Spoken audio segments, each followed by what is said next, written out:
آله وأصحابه ذوي الروايات والدراية صلاة وسلاما لا غاية لهما ولا نهاية. أما بعد فأعوذ بالله من الشيطان الرجيم. بسم الله الرحمن الرحيم. قال الله تبارك وتعالى في القرآن المجيد والفرقان الحميد: فمن شهد منكم الشهر فليصمه. صدق الله العظيم. قال الله تبارك وتعالى في شان حبيبه مخبرا وآمرا: إن الله وملائكته يصلون على النبي يا أيها الذين آمنوا صلوا عليه وسلموا تسليما. الصلاة والسلام عليك يا سيدي يا رسول الله وعلى آلك وأصحابك يا سيدي يا حبيب الله. الصلاة والسلام عليك يا سيدي يا نبي الله وعلى آلك وأصحابك يا سيدي يا نور الله. مولاي صل وسلم دائما أبدا على حبيبك خير الخلق كلهم. هو الحبيب الذي ترجى شفاعته لكل حول من الأحوال مقتحم. منزه عن شريك في محاسنه فجوهر الحسن فيه غير منقسم. محمد صبره روح لأنفسنا محمد شكره فرد على الأمم. محمد تاج حسن الله كاتبة محمد سابق الأقوال والكلم. يا رب صل وسلم دائما أبدا على حبيبك خير الخلق كلهم. اللہ وحدہ لا شریک کی حمد و ثنا اور حضور سرور کائنات مفخر موجودات زینت بزم کائنات باعث تخلیق کائنات دستگیر جہاں غم گسار زماں حامی بے کساں سید سربراں قائد المرسلین خاتم النبیین احمد مجتبیٰ جناب محمد مصطفیٰ صلی اللہ تعالی علیہ وبارک وسلم کے دربار ناز میں ہدیہ درود و سلام عرض کرنے کے بعد نہایت ہی معزز محتشم حضرات و سامعین، رب ذوالجلال کے فضل اور توفیق سے جمعۃ المبارک کے اس بابرکت اجتماع میں ہم سب کو شرکت کی سعادت حاصل ہو رہی ہے۔ میری دعا ہے رب ذوالجلال ان مقدس لمحات کا صدقہ ہم سب کے گناہوں کو معاف فرمائے اور رب ذوالجلال ہمیں قرآن و سنت کا فہم عطا فرمائے۔ آج کا جمعۃ المبارک شعبان المعظم کا آخری جمعۃ المبارک ہے۔ ماہ رمضان المبارک کی آمد ہے۔ آج چاند کی 28 تاریخ اور کل ہو سکتا ہے رمضان المبارک کا چاند نظر آ جائے اور ہو سکتا ہے کہ اتوار سے یکم رمضان المبارک ہو اور آئندہ جمعہ انشاءاللہ رمضان المبارک کا پہلا جمعۃ المبارک ہوگا۔ آج کا جمعہ استقبال رمضان المبارک کے موضوع پر ہے۔ میری دعا ہے رب ذوالجلال ہمیں اخلاص کے ساتھ اس ماہ مبارک کا استقبال کرنے، اس کا ادب اور احترام کرنے کی توفیق عطا فرمائے اور پابندی کے ساتھ اس ماہ مبارک کے روزے اور رات تراویح میں قرآن سننے کی بھی توفیق عطا فرمائے۔ یقیناً یہ بڑی خوش قسمتی ہے کہ زندگی میں رمضان المبارک کا آنا، رمضان المبارک کے روزے رکھنے کی توفیق اور سعادت کا ملنا، یہ بڑی عظمت اور بڑی خوش قسمتی کی بات ہے، رسول اکرم صلی اللہ تعالیٰ علیہ وسلم حضرت طلحہ رضی اللہ تعالیٰ عنہ اس کو روایت کرتے ہیں کہ دو شخص آقا علیہ الصلوۃ والسلام کی بارگاہ میں آئے تو انہوں نے آ کے اسلام قبول کیا، ایک ہی دن ایک ہی وقت میں اسلام ان دونوں نے قبول کیا۔ تو حضرت طلحہ کہتے ہیں کہ ان میں سے ایک بندے کا 1 سال کے بعد وصال ہو گیا، یعنی وصال بھی ایسا ہوا کہ یعنی وہ شہید ہوئے، شہادت کا منصب انہیں ملا، اور ان میں سے جو دوسرے صحابی تھے وہ مزید 1 سال اور زندہ رہے، تو ان کا مزید 1 سال کے بعد وصال ہوا، لیکن منصب شہادت نہیں ملا، تبھی وصال ہوا، تبھی موت آئی، شہادت کا منصب نہیں ملا۔ لیکن کہتے ہیں کہ خواب میں دیکھا جس شخص کا وصال 1 سال کے بعد ہوا اس شہید سے، وہ جنت میں پہلے پہنچا ہوا ہے۔ سبحان اللہ۔ حالانکہ شہید کا مقام اور مرتبہ بڑا اونچا ہے، لیکن وہ بندہ کہ جو تبھی جس کا وصال ہوا وہ جنت میں پہلے پہنچا ہے شہید سے۔ تو کہتے ہیں رسول اللہ صلی اللہ تعالیٰ علیہ وسلم کی بارگاہ میں جب یہ خواب عرض کیا گیا تو میرے آقا علیہ الصلوۃ والسلام نے فرمایا اس میں حیرانگی کی بات کیا ہے؟ فرمایا جو مزید 1 سال زندہ رہا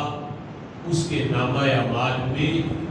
مزید 1 مہینے کے رمضان کے روزے موجود ہیں، سبحان اللہ۔ اس کے نامہ اعمال میں مزید 1 سال کی نمازیں موجود ہیں، اس کے نامہ اعمال میں مزید 1 سال کی جو اس نے نیکیاں کی ہیں وہ موجود ہیں۔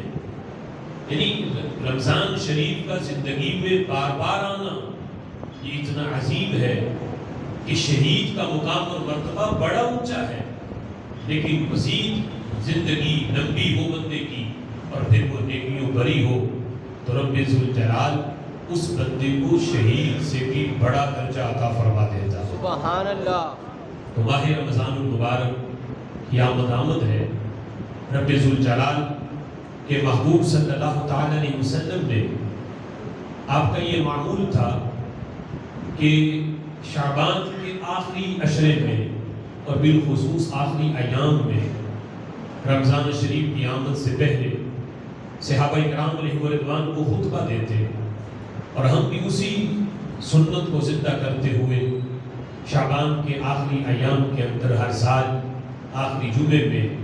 نبی پاک علیہ الصلوۃ والسلام کا یہ خطبہ اپنے جمعے کا موضوع بناتے ہیں، تاکہ ایک تو سنت پوری ہو، دوسرا اس ماہ مبارک کے آنے سے پہلے اس کی اہمیت واضح ہو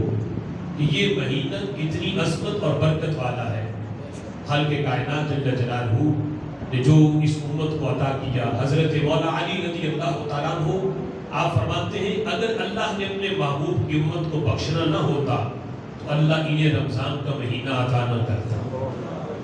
اللہ بخشنا چاہتا ہے اپنے محبوب کی امت کو، اس لیے رب ذوالجلال نے اپنے محبوب کی امت کو رمضان شریف کا مہینہ عطا فرمایا۔ تو نبی مکرم شفیع معظم صلی اللہ تعالیٰ علیہ وسلم کا وہ خطبہ جس کو حضرت سلمان فارسی رضی اللہ تعالیٰ عنہ وہ روایت کرتے ہیں، کہتے ہیں کہ خطبنا رسول اللہ صلی اللہ علیہ وسلم فی آخر یوم من شعبان، کہ نبی پاک صلی اللہ تعالیٰ علیہ وسلم نے شعبان کے آخری دن میں ہمیں حضور نے خطبہ دیا، اور یہ خطبہ اس میں رمضان شریف کا تعارف کروایا کہ رمضان شریف کے روزوں کی اہمیت کیا ہے، اور تعارف مقصد یہ تھا کہ لوگوں کے دلوں میں اس مہینے کی آمد سے پہلے ہی اس کی اہمیت اجاگر ہو۔ یہ بھی ہو سکتا تھا کہ یہ خطبہ رمضان شریف جب شروع ہو جاتا محبوب اس وقت دیتے، روزے کی حالت میں دیتے کہ یہ مہینہ جو شروع ہو چکا ہے یہ بڑا عظیم ہے، بڑی برکت والا ہے، اس وقت بھی خطبے کے اثرات بہت ہوتے، لیکن میرے محبوب علیہ الصلوۃ والسلام نے اس مہینے کی آمد سے پہلے ابھی آغاز نہیں ہوا، تب آپ نے یہ خطبہ دینا مناسب سمجھا تاکہ جو ہی یہ مہینہ شروع ہو تو لوگ عبادت پہ کمر بستہ ہوں اور ایک لمحہ ضائع کیے بغیر اس مہینے کے فیوز و برکات حاصل کریں۔ اس میں ایک تو نبی پاک علیہ الصلوۃ والسلام کا رمضان کی آمد سے پہلے خطبہ دینے کا ایک مقصد تو یہ تھا کہ اہمیت اجاگر ہو، دوسرا میرے محبوب تعلیم امت کے لیے یہ بتانا چاہتے تھے کہ کوئی خاص وقت آ رہا ہو تو یہ نہیں کہ وہ خاص وقت شروع ہو جائے پھر اس کی اہمیت بیان کی جائے، بلکہ طریقہ نبوی یہ ہے کہ وہ خاص وقت کے آغاز سے پہلے ہی، اس کے شروع ہونے سے پہلے ہی اس کی اہمیت کو اجاگر کیا جائے، تاکہ جو ہی وہ وقت شروع ہو اس کا ایک لمحہ بھی ضائع نہ ہو، ایک لمحے کے بھی فیوز و برکات سے لوگ محروم نہ رہیں۔ جو ہی اس مہینے کا چاند طلوع ہو ہر لمحہ اللہ کی عبادت میں صرف ہو، اور جو رحمتیں اور برکتیں دینے کا اللہ نے وعدہ کیا ہے میرے غلام اس سے محروم نہ رہیں، رب ذوالجلال کی رحمتیں اور برکتیں انہیں میسر آ جائیں۔ سبحان اللہ۔ نبی پاک علیہ الصلوۃ والسلام نے ایک موقع پر یہ فرمایا تھا جس وقت وقت کی اہمیت کو اجاگر کرتے ہوئے، وَمَنْ يَغْتَنِمْ خَمْسًا قَبْلَ خَمْسٍ، میرے صحابہ 5 چیزوں کو 5 چیزوں سے پہلے غنیمت جانا۔ فرمایا رب ذوالجلال نے تو آج تمہیں صحت دی ہے، فَمَا صِحَتَكَ قَبْلَ حَرَمِكَ، فرمایا اپنی صحت کو اپنی بیماری سے پہلے غنیمت جانو۔ آج تمہارے پاس صحت ہے، صحتَكَ قَبْلَ سَقَمِكَ، شَبَابَكَ قَبْلَ حَرَمِكَ، آج اپنی جوانی کو اپنے بڑھاپے کے آ جانے سے پہلے غنیمت جانو۔ آج جوانی ہے، قیام کر سکتے ہو، رکوع کر سکتے ہو، آج کمر تمہاری جھک سکتی ہے، سجدہ بھی ہو سکتا ہے کل کو پھر تم رکوع کرنے کے لیے ترس ہو، تم سجدہ کرنے کے لیے ترس ہو، تمہیں نہ رکوع میسر آئے نہ تمہیں سجدہ میسر آئے۔ آج تمہاری پیشانی زمین پہ لگ سکتی ہے، کمر کے اندر جھکاؤ آ سکتا ہے، آج تم تشہد کی حالت میں بیٹھ سکتے ہو سکتا ہے کل کو ٹانگیں تمہاری مڑ نہ سکے، پھر تم ترس ہو اس وقت کو کہ کاش یہ وقت دوبارہ آ جا۔ آج صحت ہے، اس کو غنیمت جانو، آج جوانی ہے، اس کو بڑھاپے سے پہلے غنیمت جانو۔ اور مزید میرے آقا فرماتے ہیں فراغک قبل شغلک، اپنی فارغ وقت کو اپنی مصروفیت سے پہلے غنیمت جانو۔ آج تمہارے پاس فارغ وقت ہے، ہو سکتا ہے کل ایسی مصیبتیں آ جائیں، ایسی تمہاری مصروفیت بن جائے کہ پھر تمہارے پاس 5 نمازوں کے لیے مسجد میں آنے کے لیے وقت نکالنا مشکل ہو جائے۔ فرمایا اپنے اس فارغ وقت کو غنیمت جانو اور اس فارغ وقت کو اللہ کی عبادت میں صرف کر کے اس وقت کو بناؤ، اپنی زندگی کے اہم لمحے بناؤ۔ اور مزید فرمایا غنا قبل فقر کا، اپنے امیری کو اپنے فقر سے پہلے غنیمت جانو۔ آج اللہ نے تمہیں مال دیا، تم صدقہ خیرات کر کے اپنے رب کو راضی کر سکتے ہو۔ فرمایا فقر سے پہلے کہ جب کچھ نہیں ہوگا تب تم کہو گے کاش مال دوبارہ آ جائے، تم اللہ کے راستے میں خرچ کرو۔ آج اللہ نے دیا ہے تو اسے خرچ کر کے اپنے فقیری سے پہلے اس کو غنیمت جانو۔ اور میرے محبوب نے 5ویں بات جو بیان کی، فرمایا حیاتک قبل موتک،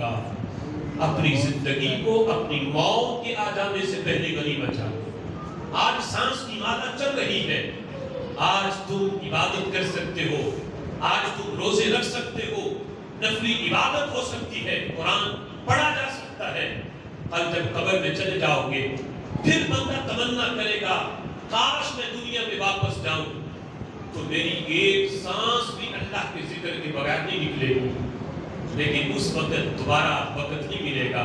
دوبارہ زندگی نہیں آئے گی۔ فرمایا حیاتک قبل موتک، اپنی زندگی کو اپنی موت کے آ جانے سے پہلے غنیمت جانو۔ تو جس طرح اس حدیث میں میرے محبوب نے 5 چیزوں کو 5 چیزوں کے آنے سے پہلے کا جو وقت ہے اس کو غنیمت کہا، اسی طرح میرے محبوب علیہ الصلوۃ والسلام رمضان شریف کی آمد سے پہلے اپنے صحابہ کو خطبہ دے کے بتا رہے تھے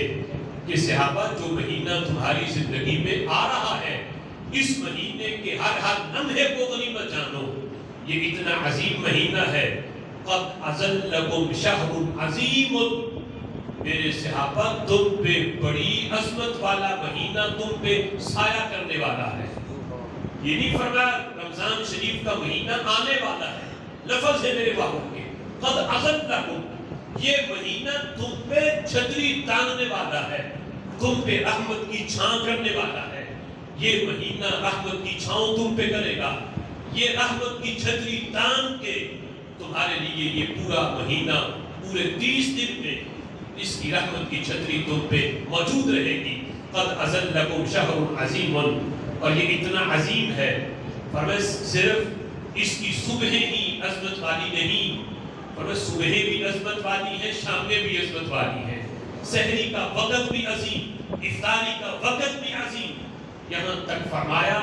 اور تو اور اس ماہ مبارک کا ہر لمحہ اتنا عظیم ہے کہ بندہ روزہ رکھ کے سو جائے، تھکاوٹ ہو گئی سو گیا، فرمایا رب ذوالجلال اس سوئے ہوئے روزے دار کو بھی نیکیاں عطا فرماتا ہے. اتنا عظیم ہے، اتنا برکت والا ہے. ایک ہے بندہ اس روزہ رکھ کے پھر قرآن پڑھے، بندہ تسبیح و تحلیل کرے، بندہ درود پاک پڑھے، قرآن کی تلاوت کرے، اس پہ تو اجر ملتا ہی ہے. فرمایا روزہ رکھ کے روزے دار سو جائے، رب ذوالجلال اسے سونے پر بھی نیکیاں عطا فرماتا ہے. یہ ایسا عظیم مہینہ ہے، سونے پر بھی نیکیوں کا میٹر اس کا چلتا رہتا ہے. اس لیے کہ سویا ہوا ہے، اگرچہ نماز نہیں پڑھ رہا، سویا ہوا ہے اگرچہ قرآن کی تلاوت نہیں ہو رہی، سویا ہے ذکر اذکار نہیں ہو رہا، لیکن سویا ہے اس وقت بھی روزے دار تو ہے، روزہ تو رکھا ہوا ہے. یہ ایسی عبادت ہے جب بندے کی نظر معطل، سماعت معطل ہے، کوئی اس کے اعضاء کام نہیں کر رہے، لیکن روزہ دار ہے. اس کی برکت سے رب ذوالجلال اسے مسلسل نیکیاں عطا فرماتا رہتا ہے. سبحان اللہ. فرمایا شہر عظیم، یہ مہینہ عظیم ہے. مطلب یہ ہے جو اس ماہ مبارک کے اندر اس کا ادب احترام کرے، جو اللہ نے پابندیاں لگائیں اس کے مطابق ان پابندیوں کا خیال کرتے ہوئے مکمل اس ماہ مبارک کا ادب کرے گا، جو پابندی ہے اس کا خیال کرے گا، اور رب ذوالجلال اس عظمت والے مہینے کی برکت سے اس بندے کو بھی عظیم بنا دے گا. قد اظلکم شہر عظیم. دوسرا میرے آقا علیہ الصلوۃ والسلام فرماتے ہیں شہر مبارکہ، فرمایا یہ عظیم بھی ہے، یہ مہینہ برکت والا بھی ہے. مبارکن برکت دیا گیا، یا یہ ہے کہ یہ مہینہ خود برکت والا ہے، یا مطلب یہ ہے شہر مبارکن، یعنی اگر اس میں فاعل سے لے تو مطلب یہ ہے کہ یہ وہ مہینہ ہے جو اس ماہ مبارک کا ادب احترام کرتا ہے، یہ مہینہ اسے بھی برکت دے دیتا ہے. خود بھی برکت دیا گیا ہے، جو اس کا ادب احترام کرے برکت اسے بھی مل جاتی ہے. اور اتنی برکت ہے اس ماہ مبارک میں، میرے آقا فرماتے ہیں من تقرب فیہ بخصلۃ من الخیر کان کمن ادی فریضۃ فیما سواہ. اور اس ماہ مبارک میں جو بندہ نفلی عبادت کرے، نفل پڑھے، کوئی نفلی صدقہ خیرات کرے، کوئی نفلی نماز پڑھ لے، نفلی عبادت کرے، تو میرے آقا فرماتے ہیں اور دنوں میں نفل پڑھے تو وہ صرف نفل ہے، اس ماہ مبارک میں اللہ نیکی کا ریٹ بڑھا دیتا ہے. سبحان اللہ. نیکی وہی ہے نفلی ہی، لیکن جب پلٹ کے ثواب ملے گا اس ماہ مبارک میں جس نے نفلی عبادت کی ہے، اللہ اسے فرض کا ثواب عطا فرماتا ہے. گویا کہ اور دنوں میں اس نے فرض پڑھے، اس ماہ مبارک میں کوئی 2 رکعت نفل پڑھے تو گویا کہ اور دنوں میں اس نے جس طرح 2 فرض پڑھنے کا ثواب ہے، اللہ اس ماہ مبارک میں نفل پڑھنے پہ فرض والا ثواب عطا فرما دیتا ہے. اور فرض کا ثواب وہاں نہیں رہتا، یہ نہیں کہ فرض پڑھنے کا ثواب اتنا ہی ملے. میرے آقا فرماتے ہیں وَمَنْ أَدَّى فَرِيضَةً فِيهِ كَانَ كَمَنْ أَدَّى 70 فَرِيضَةً فِيمَا سِوَاهُ. فرمایا جو اس ماہ مبارک کے اندر ایک فرض ادا کرتا ہے اللہ اتنا ریٹ بڑھا دیتا ہے. فرمایا اور دنوں میں رمضان کے علاوہ بقیہ 11 مہینے ان میں بندہ 70 فرض ادا کرے، اس ماہ مبارک میں ایک ادا کر لے تو اللہ ایک ادا کرنے پہ 70 فرضوں کا ثواب عطا فرماتا ہے۔ اتنا برکت والا، اتنا عظیم مہینہ، فرمایا مبارکہ، برکت دیا گیا، مبارکہ، جو اس ماہ مبارک کے اندر عبادت کرے گا، نفلی کرے تو ثواب فرض کے برابر، اور اگر فرضی عبادت کرے تو رب ذوالجلال 70 گنا بڑھا کے ثواب۔ گویا کہ ماہ مبارک کا ایک روزہ اتنا عظیم ہے۔ ویسے تو حدیث میں آیا رمضان شریف کا روزہ اتنا اہم ہے، اتنا عظیم ہے کہ بندہ پوری زندگی نفلی روزے رکھے تو نفلی روزے پوری زندگی رکھ کے رمضان کے ایک فرضی روزے کی برابری نہیں کر سکتا، اتنا عظیم۔ اور جو ایک روزہ رکھے رب ذوالجلال اس سے 70 ماہ رمضان کے روزوں کا ثواب عطا فرماتا ہے، سبحان اللہ۔ اور جو ایک نفل پڑھے اس کا ثواب فرض کے برابر۔ اتنا برکت ہے اس کے اندر۔ نبی مکرم شفیع معظم صلی اللہ تعالی علیہ وسلم مزید فرماتے ہیں، میرے محبوب فرماتے ہیں کہ جو اس ماہ مبارک کا ادب کرے، احترام کرے اور اس کے جو دیگر پابندیاں اس کا خیال کرے، نماز پنجگانہ جماعت کے ساتھ ادا کرے، پھر رات تراویح میں قرآن بھی سنے، پھر روزہ ہے اور انسانی طبیعت کا تقاضا ہے کہ بندے کو تھکاوٹ بھی ہے، جسم کے اندر نگاہت بھی آتی ہے، کمزوری بھی آتی ہے، فرائض کے وقت کے علاوہ بندہ سو جائے تو میرے آقا فرماتے ہیں روزے دار جب سو جاتا ہے اس کی ہڈیاں اللہ کی تسبیح کرتی ہیں، ہڈیاں بھی اللہ کی تسبیح کرتی ہیں۔ سونے پر اللہ تسبیح کا ثواب، اگرچہ بندہ تسبیح کر نہیں رہا، زبان اس کی خاموش ہے، اس کی نظر معطل ہے، نظر سے قرآن کا دیدار نہیں ہو رہا، سماعت معطل ہے، سن بھی نہیں رہا، لیکن رب ذوالجلال کی شہادت میں بھی اپنے اس بندے سے اتنا پیار کرتا ہے، میرے آقا فرماتے ہیں اللہ سونے پر بھی تسبیح کا ثواب دیتا ہے۔ اسی لیے میرے آقا فرماتے ہیں، اللہ فرماتا ہے سولی وَأَنَا أَجْزَىٰ بِهِ، اور روزہ میرے لیے ہے اور میں ہی اس کی جزا دیتا ہوں۔ محدثین نے اس حدیث پر کلام کیا، فرمایا دیکھو ہم نماز پڑھیں وہ بھی رب کے لیے اور نماز کا اجر بھی رب ہی دیتا ہے، حج کریں وہ بھی رب کے لیے، وہ بھی رب کی عبادت ہے، اس کا اجر بھی رب ہی دیتا ہے، زکوٰۃ دے وہ بھی عبادت رب کی ہے، اجر رب دیتا ہے، لیکن اللہ نے یہ نہیں فرمایا نماز میرے لیے میں اس کا اجر دیتا ہوں، حج میرے لیے میں اس کا اجر دیتا ہوں، زکوٰۃ میرے لیے میں اس کا اجر دیتا ہوں۔ کسی عبادت میں اللہ نے یہ نہیں فرمایا، حالانکہ ہر عبادت کا اجر رب ہی دیتا ہے اور ہر عبادت رب کے لیے ہے، لیکن روزے کے لیے اللہ نے خاص طور پہ فرمایا میرے محبوب کے غلاموں روزہ میرے لیے ہے میں ہی اس کی جزا دیتا ہوں، روزہ میرے لیے ہے میں ہی اس کی جزا دیتا ہوں۔ تو مطلب یہ ہے محدثین نے بات کرتے ہوئے دو اس کے جواب کیے، اور ایک مطلب تو یہ ہے کہ دیگر عبادتوں کا ثواب، دیگر جو عبادتیں ہیں ان کے اندر دکھاوا ہے، ان کی کوئی ظاہری حالت ہے، ہم نماز پڑھیں تکبیر تحریمہ ہے، پھر قیام ہے، پھر رکوع ہے، پھر سجدہ ہے، دیکھنے والے کو پتہ چلتا ہے کہ یہ بندہ نماز پڑھ رہا ہے۔ حج کریں تو حج کی بھی ایک ظاہری حالت ہے، احرام باندھا جاتا ہے، وقوف عرفہ ہے، وقوف مزدلفہ ہے، پھر مینا کی حاضری ہے، پھر قربانی ہے، پھر حلق ہے، صفا مروہ کی سعی ہے، یہ ساری ظاہری اس کی ان کی حالت ہے، قربانی کی ظاہری حالت ہے، زکوٰۃ کی ظاہری حالت ہے، لیکن روزہ یہ بندے اور رب کے درمیان ایک راز ہے۔ یہ بندے کو پتا ہے کہ میں بھوکا پیاسا ہوں،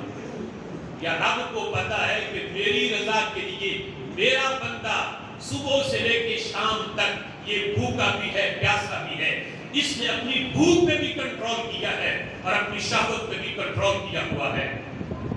یہ بندے اور رب کے درمیان راز ہے، اس میں بندہ دکھاوا کرنا بھی چاہے تو دکھاوا نہیں ہو سکتا، یہ پھر بھی بندے اور رب کے درمیان ایک راز رہے گا۔ تو فرمایا اللہ کو وہ عبادت بڑی پسند ہے جس میں دکھاوا نہ ہو، ریاکاری نہ ہو، اور اس وجہ سے اللہ نے خاص طور پہ اس عبادت کے لیے جو روزہ ہے، جو بندے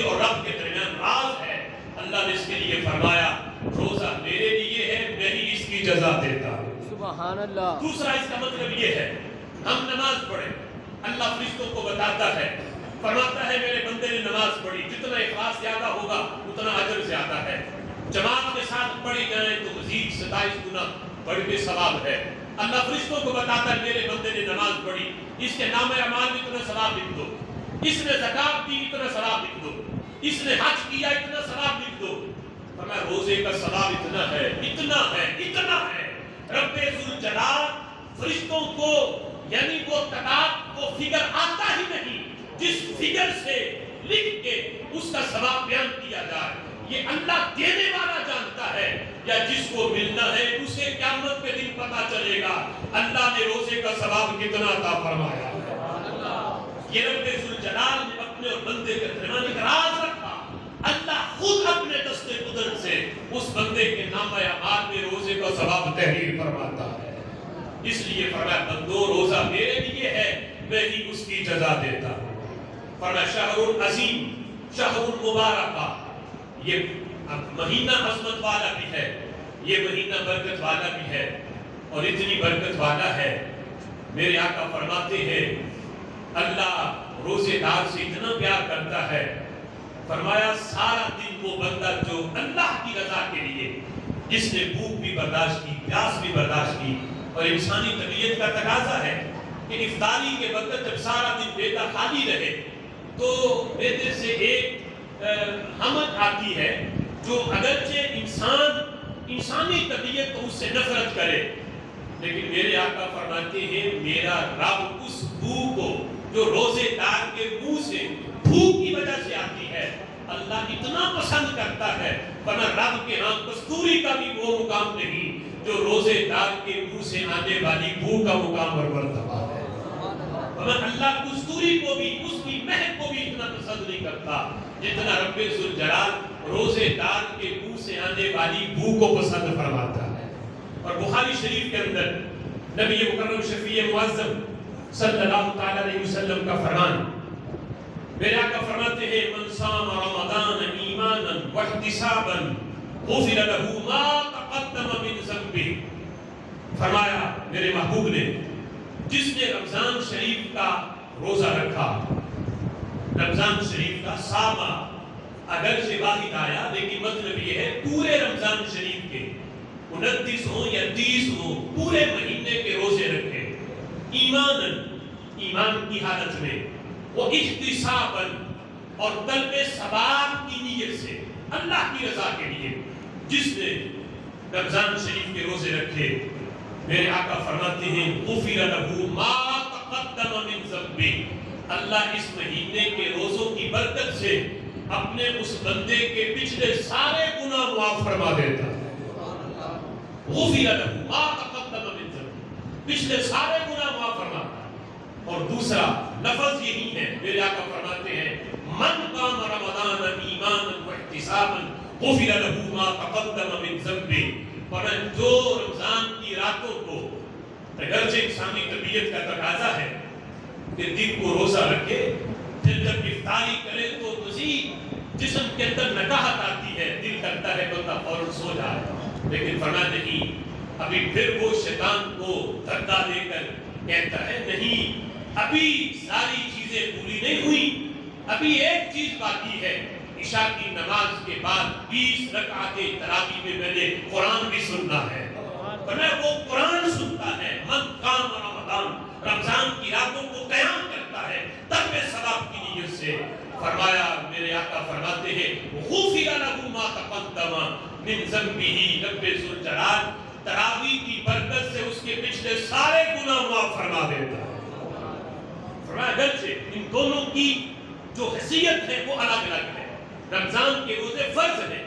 اور تراویح جو ہے یہ نفلی عبادت ہے، نفل میں آتی ہے، فرضی عبادت نہیں، لیکن میرے آقا فرماتے ہیں ایک ہے فرضی عبادت اور ایک ہے نفلی، کام دونوں کر لے اجر ایک ہی ہے، روزے رکھے پھر بھی سارے گناہ معاف ہوتے ہیں، رمضان کی راتوں کو قیام کرے، تراویح پڑھے، قرآن سنے، رب ذوالجلال اس کی برکت سے بھی اس کے پچھلے سارے گناہ معاف فرما دیتا ہے۔ اور میرے آقا علیہ الصلوۃ والسلام ایک حدیث میں رمضان شریف کا تعارف کرواتے ہوئے میرے آقا فرماتے ہیں وَهُوَ شَهْرُ الصَّبْرِ، مطلب یہ صبر کا مہینہ ہے، صبر کا مہینہ، ہر معاملے میں صبر کرنے کا مہینہ۔ یہ نہیں کہ روزہ رکھا ہے اور کسی نے کوئی بات کہہ دی تو بندہ آپے سے باہر ہو جا، پھر نہ دیکھے کہ روزہ ہے، جو منہ میں آئے وہ کہہ دے، نہ یہ خیال کرے کہ زبان سے کیا نکل رہا ہے۔ اور میں ہر لحاظ سے بھوک بھی برداشت کرنی ہے، پیاس بھی برداشت کرنی ہے، اپنی شہوت پہ کنٹرول بھی کرنا ہے، اس لحاظ سے بھی صبر، اور اپنے دنیاوی معاملات کے لحاظ سے بھی صبر کا مظاہرہ کرنا ہے۔ فرمایا یہ صبر کا مہینہ ہے، اور فرمایا وَالصَّبْرُ ثَوَابُهُ الْجَنَّةُ، صبر کا ثواب، صبر کا نتیجہ سوائے جنت کے اور کچھ نہیں ہے۔ فرمایا جو صبر کرتا ہے اس مہینے میں، روزے بھی رکھتا ہے، بھوک برداشت کے لحاظ سے صبر، دیگر معاملات کے لحاظ سے صبر، فرمایا رب ذوالجلال صبر کا ثواب سوائے جنت کی اور کچھ نہیں عطا فرماتا۔ اس لیے اللہ فرماتے ہیں اللہ مع الصابرین، اللہ صبر کرنے والوں کے ساتھ ہے۔ اگرچہ نماز کا ثواب بھی بڑا، حج کا ثواب بھی بڑا، لیکن اللہ فرماتا ہے میری معیت جو ہے وہ صبر کرنے والوں کے ساتھ ہے۔ اللہ جنت بھی دیتا ہے، اپنی معیت بھی عطا فرما دیتا ہے۔ دوسرا فرمایا وَهُوَ شَهْرُ الْمَوَاسَاةِ، رمضان کا مہینہ یہ ہمدردی کرنے کا مہینہ ہے، یہ ہمیں ہمدردی کا درس دیتا ہے۔ ایک تو اس کا مطلب یہ ہے کہ جب یہ مہینہ شروع ہو، بلکہ اس کے آنے سے پہلے، یہ ہمدردی کے اس لحاظ سے درس دیتا ہے کہ بندہ اپنے اطراف میں غور کرے، اپنے گلی محلے میں غور کرے، اپنے آس پاس پڑوس میں دیکھے کہ کون ایسے لوگ ہیں میرے محلے میں کہ جو سفید پوش ہیں، جن کے گھر کئی کئی دن تک چولہے سرد رہتے ہیں اور غریبی کی وجہ سے چولہے میں آگ نہیں جلتی، لیکن وہ سفید پوش ہیں، وہ اپنی غریبی پہ صبر کرتے ہیں، کسی کے آگے جا کے اپنی عزت نفس کو مجروح نہیں کرتے، عزت نفس کا بھی خیال ہے، جا کے کسی کے آگے ہاتھ نہیں پھیلاتے۔ ہمیں ایسے لوگوں کو تلاش کر کے ان سے ہمدردی کا اظہار کرے، ان کی سحری افطاری کا بندوبست کرے، سحری افطاری کا انتظام کرے اور یوں کرے، یہ نہیں کہ لائن لگا کر اور میڈیا بلا کر اور ان غرباء کی عزت نفس کو مجروح کر کے ان کی غریبی کا جنازہ نکال کے ایک آٹے کا تھیلا دینے کے لیے 20 تصویریں بنا کے میڈیا پہ ڈال، اس انداز میں نہیں، بلکہ اس انداز میں ہو سکے تو خدمت ان کی کرے کہ لینے والے کو پتہ ہی نہ چلے کہ آیا کہاں سے ہے، اس انداز میں۔ بلکہ شریعت کا تو مزاج یہ ہے جو ہمارے نبی نے یعنی غرباء کی خدمت کرنے کا جو انداز دیا وہ تو یوں ہے کہ زکوٰۃ دینا اگرچہ فرض ہے اور اس کو دینے کے لیے جو دینے والے اس کی نیت کا ہونا ضروری ہے، لیکن یہاں تک یہ شریعت کہتی ہے کہ جسے زکوٰۃ دی جائے اسے یوں کہہ کے نہ دو کہ میں تمہیں زکوٰۃ دے رہا ہوں،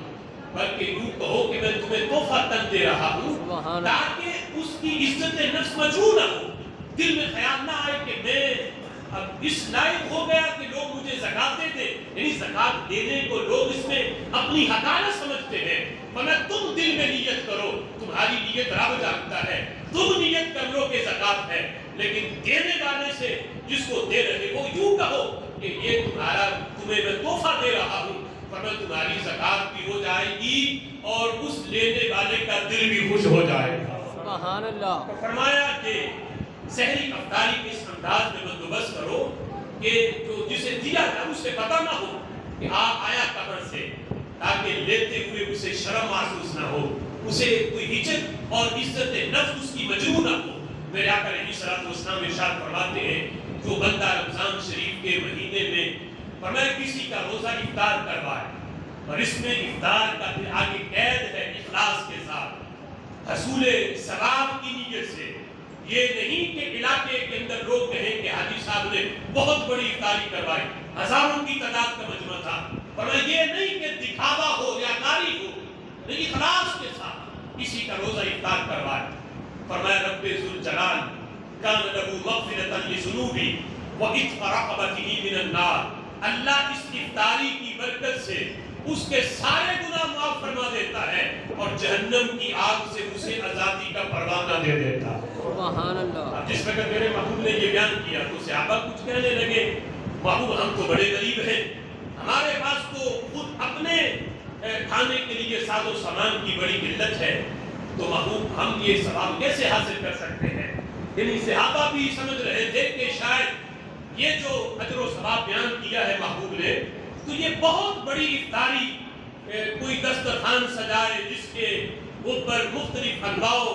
اقسام کے کھانے لگے ہوں اور دیگیں پکائی جائیں، بڑا وسیع انتظام ہو، پھر اسے اجر ملتا ہے۔ تو صحابہ نے اس انداز میں سوال کر دیا، محبوب ہمارے پاس کچھ نہیں کہ ہم افطاری کوائیں۔ میرے آقا فرماتے ہیں، میرے صحابہ جو میں نے اجر بیان کیا ہے یہ بہت بڑی افطاری پہ نہیں، یہ تو کوئی بندہ کسی روزے دار کو پانی کا ایک گھونٹ، ایک کھجور کھلا کر اس کا روزہ افطار کروا دے، اللہ اسے بھی یہ اجر عطا فرما دیتا ہے، سبحان اللہ۔ اسے بھی اجر مل جاتا ہے۔ جو میں نے بیان کیا کہ گناہ معاف ہوتے ہیں، اللہ جہنم سے آزادی دے دیتا ہے، اور مزید میرے آقا فرماتے ہیں جو کسی کو سیر ہو کر کھانا کھلا، پیٹ بھر کے کھانا کھلا دے، پیٹ بھر کے یعنی اس کو کھانا کھلائے افطاری کے وقت، فرمایا سقاہ اللہ من حوضہ شربا، اللہ اسے میرے حوض سے شربت پلائے گا، سبحان اللہ۔ میرے حوض سے اسے شربت پلائے گا۔ فرمایا جو میرے حوض سے شربت پی لے گا، اللہ قیامت کا دن جو 50,000 سال کا دن ہے، فرمایا جنت میں جانے سے پہلے میرا رب اسے پیاسا نہیں ہونے دے گا، جو میرے حوض سے شربت پیے گا۔ میرے آقا علیہ الصلوۃ والسلام نے یہ اجر و ثواب بیان کیا، مزید فرمایا یہ ہمدردی کا مہینہ ہے کس لحاظ سے؟ من خفف عن مملوکہ فی، فرمایا اس مہینے میں جو اپنے مملوک سے مراد یہاں فی زمانہ خادم ہے، ملازم ہے، دکان پہ جو ملازم رکھے ہیں، جو گھر میں رکھے ہیں، ان پہ تخفیف کرے کہ یہ بھی روزے کی حالت میں ہے،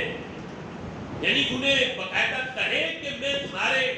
کام میں کو تم سے کام نہیں لوں گا، تم نے اس وجہ سے روزہ ترک نہیں کرنا، روزہ رکھنا ہے، تمہیں آرام کے لیے وقت بھی ملے گا، تم سے ایسا وزنی اور بھاری کام نہیں لیا جائے گا جو عام دنوں میں لیا جاتا تھا، اس میں تخفیف کر دے روزے کی وجہ سے کہ میرے غلام نے، میرے خادم نے روزہ رکھا ہوا ہے۔ تو میرے آقا فرماتے ہیں غفر اللہ لہو، فرمایا رب ذوالجلال اس کے اس عمل کی وجہ سے اس کے گناہ بھی معاف فرماتا ہے، جہنم سے آزاد بھی فرما دیتا ہے۔ مالک کو صرف تخفیف کرنے سے کہ اس نے روزے کی وجہ سے اپنے خادم کے کام کاج کے اندر تخفیف کر دی، آرام کے لیے وقت دیا، اور میں رب ذوالجلال اسے اس کے گناہ معاف فرماتا ہے اور جہنم سے آزادی کا پروانہ دیتا ہے۔ ام المؤمنین عائشہ صدیقہ رضی اللہ تعالی عنہا آپ فرماتی ہیں نبی پاک علیہ الصلوۃ والسلام جب رمضان شریف کا مہینہ داخل ہوتا تو آپ ایقظ اہلہ ورفع مئزر، نبی پاک علیہ الصلوۃ والسلام ایقظ اہلہ، اپنے گھر والوں کو حضور بیدار کرتے، خود بھی عبادت پہ کمر بستہ ہو جاتے، حالانکہ پہلے آپ کی عبادت معاذ اللہ کوئی کم نہیں تھی، پہلے بھی عبادت اتنی ہے، اللہ قسمیں اٹھا اٹھا کے فرماتا ہے یا ایھا المزمل قم اللیل الا قلیلا، اے چادر اوڑھنے والے رات کو قیام تھوڑا کیا کرو، آدھی رات کر لیا کرو، آدھی بھی زیادہ، اس سے بھی کم کر لیا کرو، یعنی اتنی عبادت ہے کہ اتنا طویل قیام کہ قیام کر کر کے پاؤں مبارک سوج جائیں، اللہ فرماتا ہے محبوب کم کر دو، کم کر دو۔ دیگر ایام کے اندر عبادت کا یہ حال ہے، لیکن ام المؤمنین کہتی جب رمضان کا مہینہ آتا مزید عبادت پہ کمر بستہ ہو جاتے، مزید عبادت کے اندر تیزی آ جاتی، اور جو مہینہ گزرتا جاتا، ہماری تو صورتحال یہ ہے نا کہ یکم رمضان کو دیکھیں تو مسجدیں بھری ہوگی، 10 گزر جائیں تو پھر ایک صف کم، پھر 2، پھر 3، اور اینڈ پہ یعنی درمیان میں آ کے وہی رہ جائیں گے جو پکے نمازی تھے، یعنی جو رمضان کے نمازی نہیں پکے ہوں وہی رہ جاتے ہیں، یعنی یہ صورتحال ہے۔ لیکن ہمارے آقا علیہ السلام کا طریقہ مبارک یہ ہے جو مہینہ گزرتا ہے عبادت میں مزید ترقی آتی ہے، یعنی چاہیے تو یہ کہ بندہ ہر آنے والے دن کو غنیمت جانے، اب اتنے گزر گئے اتنے باقی ہیں، اتنے گزر گئے اتنے باقی ہیں، جہاں پہلے 15 منٹ پہلے آتا تھا نماز کے لیے، جب مزید رمضان کا مہینہ آدھا گزر جائے تو گھنٹہ پہلے آئے کہ جتنا زیادہ ہو میرا وقت مسجد کے اندر گزرے، پھر ہو سکے تو آخری عشرے کے اندر بندہ اعتکاف بھی کرے، جو عبادت کے اندر ترقی آ، پہلے سپارہ پڑھتا تھا، جو مہینہ گزر رہا ہے پھر 2 پڑھے پھر 3 پڑھے، اور آنے والے ایام کے اندر مزید ترقی ہوتی جا۔ میرے آقا ام المؤمنین کہتی ہیں کہ مزید عبادت کے اندر ترقی آتی، اپنے اہل گھر والوں کو بھی حضور بیدار کرتے، اور ازواج مطہرات رمضان کی راتیں ازواج مطہرات بھی حالت بیداری میں بسر کرتی اور ساری ساری رات اللہ کی عبادت میں مصروف رہتی۔ عبادت وقت چونکہ کم ہے، میں آخری آج کے دن کے لحاظ سے پیغام بھی دینا ہے۔ روزے کا مقصد رب ذوالجلال نے سورہ بقرہ میں فرمایا تم پہ روزے فرض کیے گئے، جس طرح پہلی امتوں پہ بھی فرض تھے لیکن نوعیت اور طرح کی ہے، لیکن روزے فرض کرنے کا مقصد ایک ہے۔ اللہ فرماتا ہے لعلکم تتقون، فرض اس لیے کیے ہیں تاکہ تمہارے اندر تقویٰ آ جائے، پرہیزگاری آ جائے۔ آج ہم نے روزے کو محض یہ سمجھ لیا کہ صبح سے لے کے شام تک کھانا پینا کچھ نہیں، یعنی 3 چیزوں سے اپنی شہوت سے رکنا ہے، کھانے پینے سے رکنا ہے، بس یہی روزہ۔ آنکھ، زبان، ناک یعنی کان، ان اعضاء کا ہم نے سمجھا کہ شاید ان کا روزہ نہیں۔ میرے آقا علیہ الصلوۃ والسلام ارشاد فرماتے ہیں من لم یدع قول الزور والعمل به فلیس للہ حاجۃ فی ان یدع طعامہ وشرابہ، فرمایا جو بندہ روزہ رکھ کے جھوٹ بولنے سے نہیں رکتا، روزہ رکھتا ہے پھر جھوٹ بھی بولتا ہے، روزہ رکھتا ہے گالی بکتا ہے، روزہ رکھتا ہے پھر غیبت بھی کرتا ہے، چغلی بھی کرتا ہے، وعدہ خلافی بھی کرتا ہے، فرمایا اور اس طرح کے عمل کرتا ہے، فرمایا اللہ کو کوئی حاجت نہیں، اللہ کو کوئی پرواہ نہیں تمہارے سارا دن بھوکے رہنے کی، تمہارے سارا دن پیاسے رہنے کی، فرمایا اللہ تمہاری بھوک اور پیاس کو نہیں دیکھتا، رب ذوالجلال کو چاہتا ہے اگر روزہ رکھا ہے تو روزہ زبان کا بھی ہو، روزہ تمہاری آنکھ کا بھی ہو، روزہ تمہارے کان کا بھی ہو، یہ نہیں کہ بندہ کہے اب بھوک لگی ہے پیاس لگی ہے، روزہ ہے وقت گزارنے کے لیے وہ فلم لگا لے، کوئی ڈرامہ لگا لے کہ وقت اس طرح گزر جائے گا، نہیں، فرمایا وقت گزارنا ہے تو قرآن کھول کے گزارو، وقت گزارنا ہے کہ اچھا گزرے تو قرآن کی تلاوت سنو،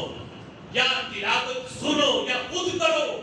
آنکھوں سے قرآن کا دیدار کرو، فرمایا اس سے نیکیوں میں اضافہ ہوگا۔ یہ ہے آنکھ کا روزہ، یہ ہے کان کا روزہ، یہ ہے زبان کا روزہ، یہ نہیں کہ بندہ بھوک پیاس کو برداشت کرے لیکن آنکھ جو ہے وہ بد نگاہی بھی کرے، کان جو ہے وہ گانے باجے بھی سنے، اور آنکھ جو ہے وہ بد نگاہی، زبان سے جھوٹ بھی نکلتا رہے، گالی بھی زبان سے نکلتی رہے، پر ایسے روزے کے اللہ کو کوئی پرواہ نہیں، اور اس روزے کا اللہ کوئی اجر و ثواب نہیں دیتا۔ فرمایا میرے محبوب نے اذا سمتا فلیسم،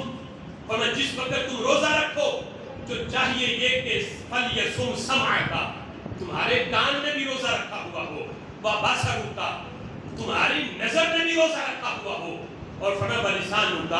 تمہاری زبان نے بھی روزہ رکھا ہوا ہو، ان تمام اعضاء کا روزہ ہو، ان الکذب والمحارم، زبان جھوٹ بولنے سے پاک رہے، آنکھ بد نگاہی سے پاک رہے، وَدَعْ عَزَى الْخَادِمِ، اور فرمایا روزہ رکھا ہو تو اپنے خادم کو اذیت دینے سے بھی تم بچتے رہو، اس کو اذیت نہ دو، اس سے نرمی کرو، اس انداز میں ان پابندیوں کے ساتھ اگر روزہ رکھو گے تو رب ذوالجلال ہر لمحے تمہیں اجر و ثواب عطا فرمائے گا۔